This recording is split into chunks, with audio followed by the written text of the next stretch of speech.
Okay. And then just real quick, I wanted to introduce myself first. I am Michelle Cabanas, a first-year admission counselor here at Elmhurst University. I actually just graduated last spring as well, so I am a recent former student. So if you have any questions about my experiences, please feel free to ask. And since this is a first-generation webinar, I am the host. I was a first-gen student myself, so always feel free to ask me questions about any first-generation experiences or just anything that you wish to know about admission. And I'm here with Allison today. If you want to introduce yourself, Allison. Sure. My name is Allison Hostetler. I am the Associate Director of Student Financial Services here at Elmhurst University. I am actually fairly new in this role from June of last year, but I've been in financial aid for over 11 years in different capacities. So I'm excited to spend some time here with you tonight to go over this very important, sometimes scary topic. And so I'm going to get started today. So this is the first generation series about understanding your tuition bill and payment options. Go to the next slide. Perfect.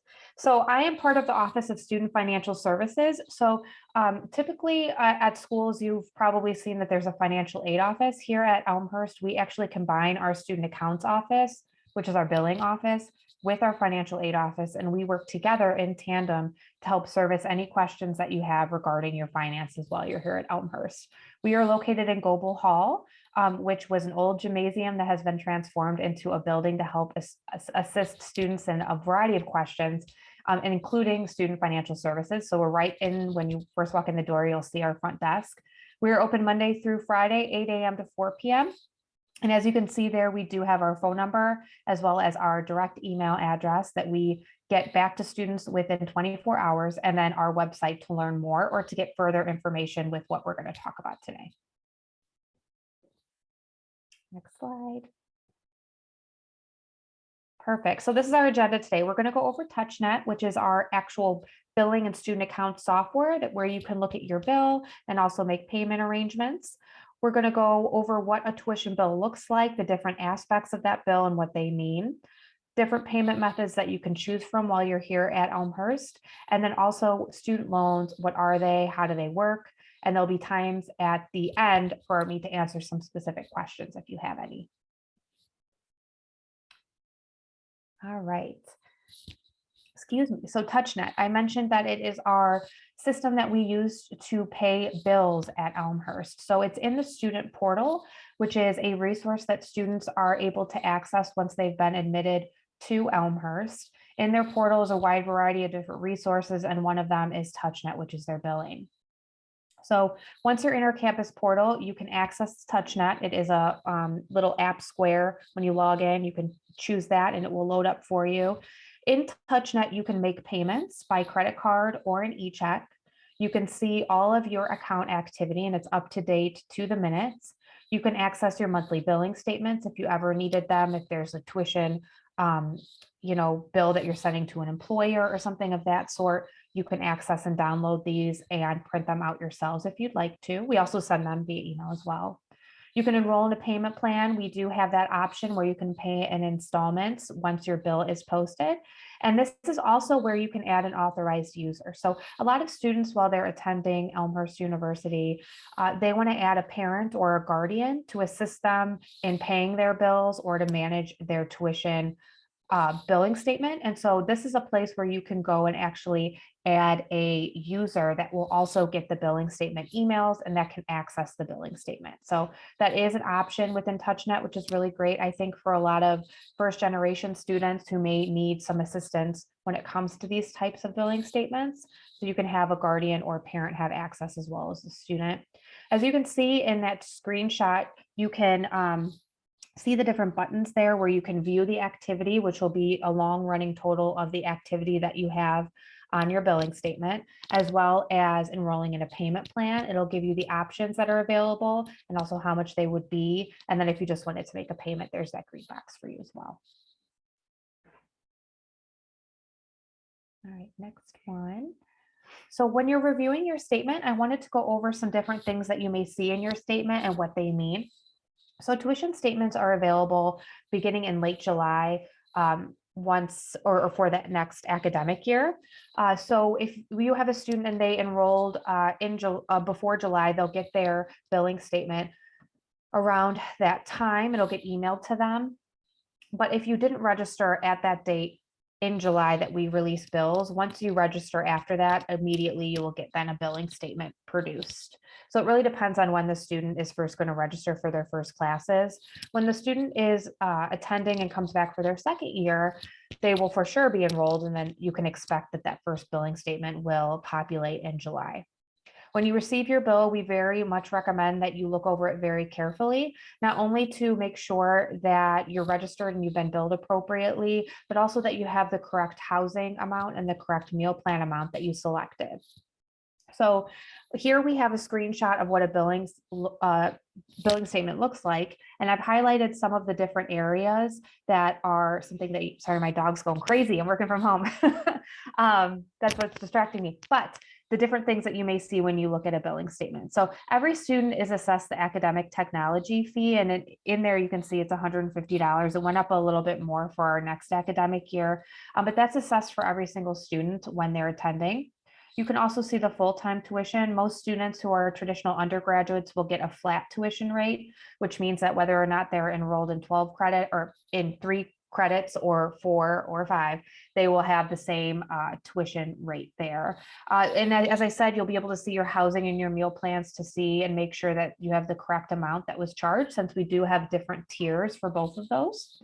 And then if you live on campus, you'll also get a resident technology fee. So that's separate to the academic technology fee, but if you live on campus, that will be assessed. That takes care of, Wi-Fi and other things that students utilize while they're living on campus.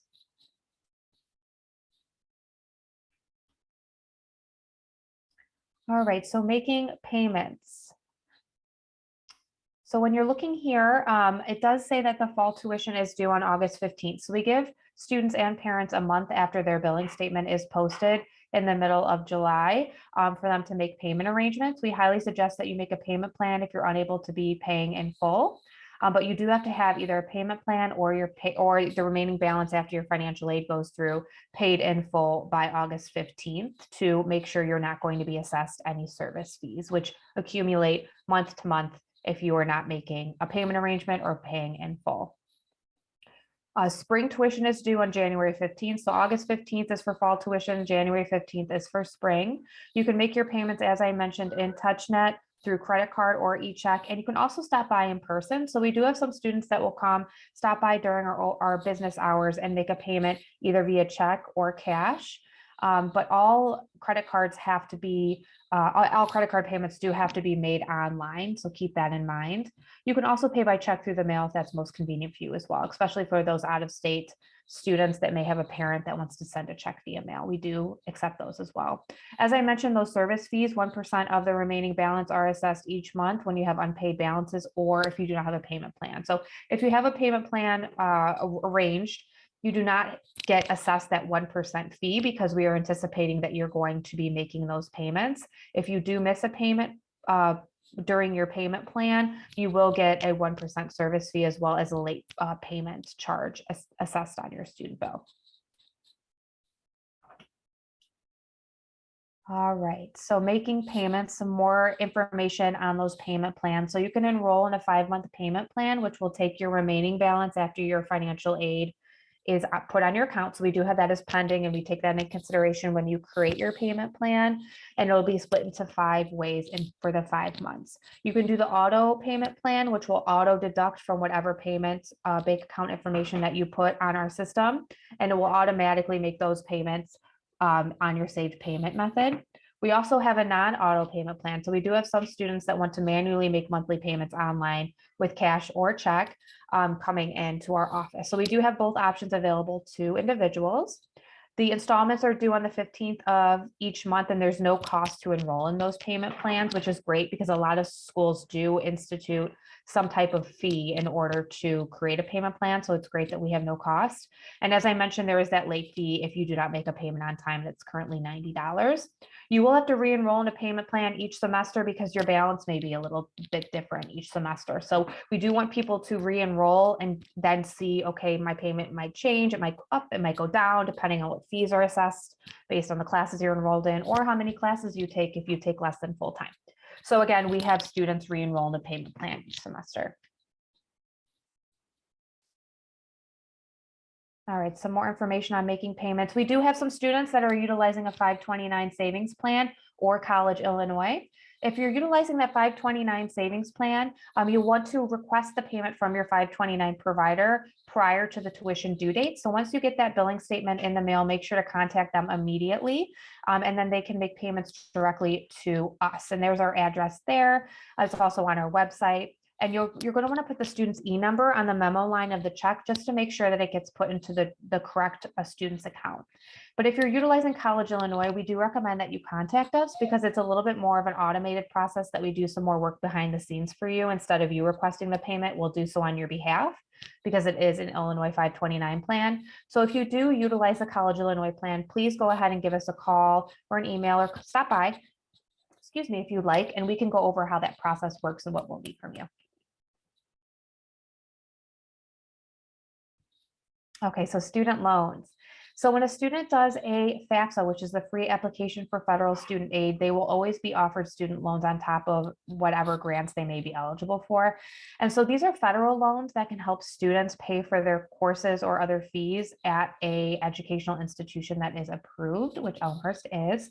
So when you do a FAFSA, you'll get an award notification, and on there will be your federal student loans.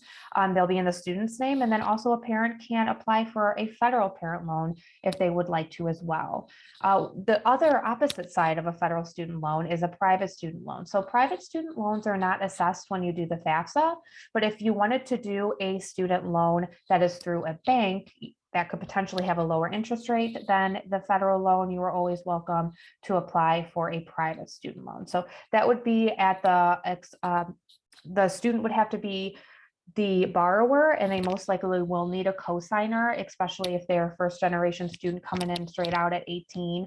So keep that in mind that as a parent, you may need to cosign with that student to get that approved because they are based on credit, while the federal student loans in the student's name are not assessed on credit. Okay, so there's two different types of student loans with the federal that the student can get in their name. So there's the subsidized loan and the unsubsidized loan. We have a lot of questions. Students have tons of questions about this. They don't know the difference. So I'm going to go over briefly what that difference is. So the subsidized loans are loans that are given to eligible students that do not accrue interest while the student is in school. So they disperse to the student at the start of the term, and then they are not getting larger. There's no interest accruing on those loans while they're attending school. That interest does not start accruing until they graduate or if they withdraw from classes and don't attend more than 6 months and don't re-enroll. The unsubsidized loan means that it is accruing interest while the student is in school. So once it hits that student's account when they begin courses and they've accepted their loan, it will start accruing interest on month to month. Now you can pay that interest while the student is in school. You're not obligated to, but you're welcome to make payments towards that interest should you like to. And then the other type of federal loan is a Parent Plus loan. I mentioned that parents can also take federal loans out for the students. So it'll be in the parent's name. It's an application that's found on a website, a federal website. Once they apply, the parent, they will actually have a credit check associated with it. So while there's no credit checks for the student's loans, when they do the FAFSA, there is a credit check for the Parent Plus loans. Once that parent is approved, that loan will be applied to the student's account. It will disperse and then pay for any incidentals that are not being taken care of by the other financial aid the student was eligible for. Another thing to keep in mind with a lot of these federal loans, there are more steps to accept these loans other than just doing a FAFSA or doing a Parent Plus loan application. So our office will reach out to you and let you know exactly what you need to do to officially accept these loans, and we can help you walk through that process. I won't go over what those things are in great detail today, but I did want to mention that if a student is given a loan to help pay for their schooling through the FAFSA, they will have a couple steps they'll have to do to accept that loan. Okay, So these are the two steps that I mentioned that they'll have to do. They're both done online, and we can assist a student with this if they are having difficulty, but they do have to sign a master promissory note, which is accepting the terms and conditions of the loan. And then they also need to do an entrance counseling. The entrance counseling is very helpful because it goes over how the loan works and the responsibility of the student for repaying that loan. So it's a very educational process. So we highly recommend that if parents can also go through this with the student so they can assist the student in understanding all the things that go along with accepting a loan in their name.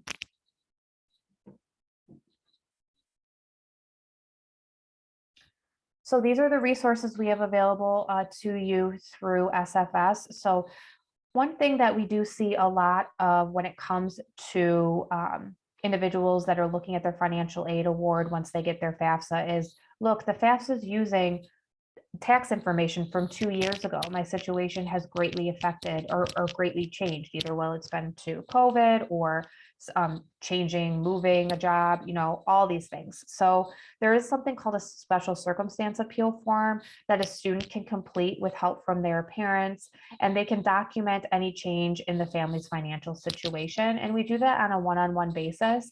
I highly recommend you all reach out to your admissions counselors to help get in contact with someone in SFS or Student Financial Services, or directly contact our office for further information, and we can walk through that process for you and all the documents we would need in order to make a special circumstance based on any change of income.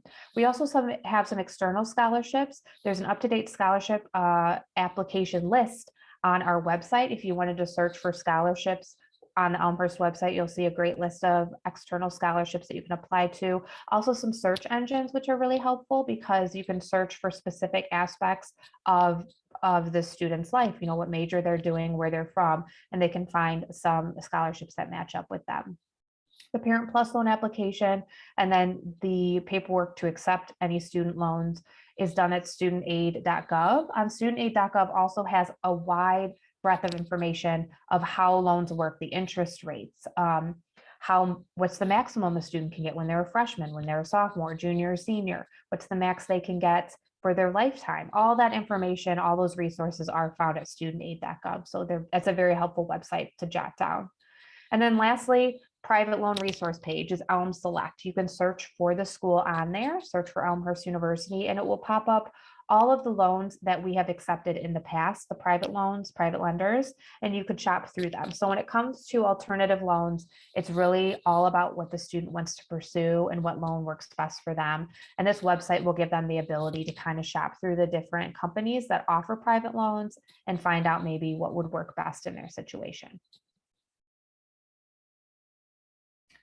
And that is it. I didn't go into great detail about a lot of things. I wanted to leave it open for questions so we can get into what specifically you all would like to know. So if you have any questions, please let us know.